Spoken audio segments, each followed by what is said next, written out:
Kamu kira kamu sedang makan malam larut malam. Sebenarnya dia yang sedang makan malam larut malam. Makhluk kecil yang begitu lucu dan lezat ini. Bagaimana mungkin tega memakannya? Tentu saja harus dijaga dalam telapak tangan. Maka, cerita klise ini pun ditampilkan lagi. Dia melarikan diri. Dia mengejar. Dia terbang.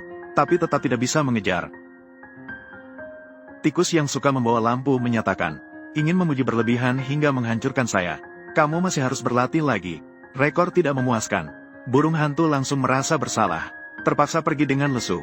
Penelitian menemukan, jika kamu gagal dengan sukses, maka kamu akan gagal dengan sangat sukses. Makhluk kecil acak yang tampak sangat menarik di depan mata. Bernama tupai tanah. Nama ilmiahnya adalah Sciurus vulgaris.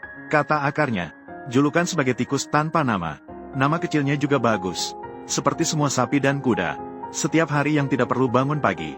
Dia selalu bangun dengan sangat pagi. Satu-satunya perbedaan adalah, dia tidak perlu bekerja. Tentu saja, ingin menjalani kehidupan seperti dewa. Pertama-tama harus menguap seperti dewa. Selanjutnya bisa penuh energi. Memulai untuk menghadapi tantangan hari baru. Karena tidak bisa menemukan pekerjaan. Dan tidak bisa bekerja keras. Hewan-hewan kecil yang hidup di sini, hanya bisa bertahan hidup dengan cara masing-masing. Masing-masing menunjukkan kepandaian mereka. Misalnya, serangga yang bangun pagi, dimakan burung.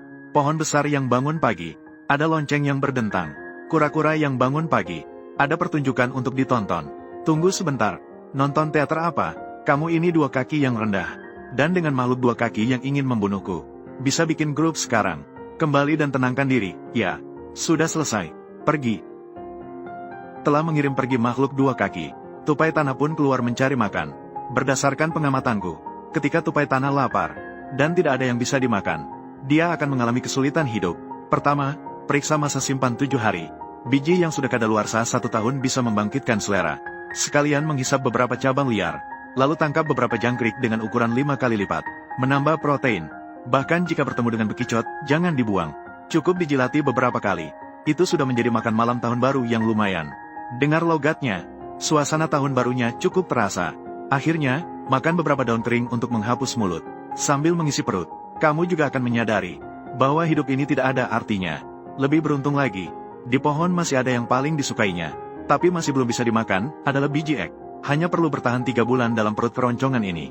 Maka bisa bertahan sampai musim biji ek matang. Di taman yang sunyi, setiap tahun, ada kehidupan dan kematian. Saya ingin berbagi fakta menarik. Setiap kali musim panas berlalu, musim gugur akan datang. Bersama jatuhnya biji kacang pertama yang alami. Hewan-hewan kecil akhirnya menyambut kejutan yang datang untuk mereka. Atau mungkin juga kejutan yang menakutkan. Dan sebagai pembunuh biji kacang yang perutnya keroncongan. Tupai tanah hanya perlu berani memanfaatkan kekayaan yang melimpah ini. Tips persahabatan. Geser sedikit layar. Maka bisa langsung mulai makan di tempat. Biji kacang yang matang akan jatuh dalam waktu 2 minggu.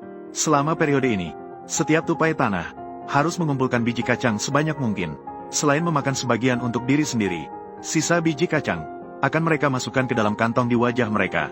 Harus diakui, alam memang sangat menakjubkan. Memiliki wajah besar juga ada keuntungannya. Namun mereka yang hanya wajahnya besar, mungkin juga ada manfaatnya. Sebagai tikus yang beridealisme, tokoh utama akan mengemas biji kacang, dan menyimpannya di ruang penyimpanan miliknya, untuk memastikan ada cukup makanan jeli. Tentu saja, jika saya tidak salah, itu pasti benar. Tetangga, si jahat, mengincar gudang makanan tokoh utama. Dan saat tokoh utama tidak di rumah, mulai mencuri. Dengan angin yang baik, mana mungkin cepat dan mudah. Lao Liu mengungkapkan, mencuri jelas memalukan. Tetapi tidak bisa menahan hasrat yang sebenarnya. Selama saya tidak bermoral, moralitas tidak bisa mengikat saya. Di sisi lain, tokoh utama hanya merasa semakin berusaha. Semakin merasa seperti berjuang tanpa henti. Kehabisan makanan. Baru-baru ini juga tidak ada nafsu untuk sesuatu. Tunggu, Lao Liu yang cukup dengan 0 rupiah telah ditemukan. Tokoh utama sangat marah. Lao Liu meminta supaya dia tidak marah dulu. Maka kedua pihak memutuskan untuk mencapai kesepakatan. Setelah beberapa putaran, tokoh utama menang. Meskipun akhirnya membiarkan Lao Liu melarikan diri. Setidaknya dia juga sangat lelah. Lao Liu yang melarikan diri dengan luka hanya merasa barang yang dicuri dengan kemampuannya sendiri. Kenapa harus mengembalikannya? Benar-benar sulit untuk dijelaskan. Kenapa kamu ada di sini? Benar-benar aneh.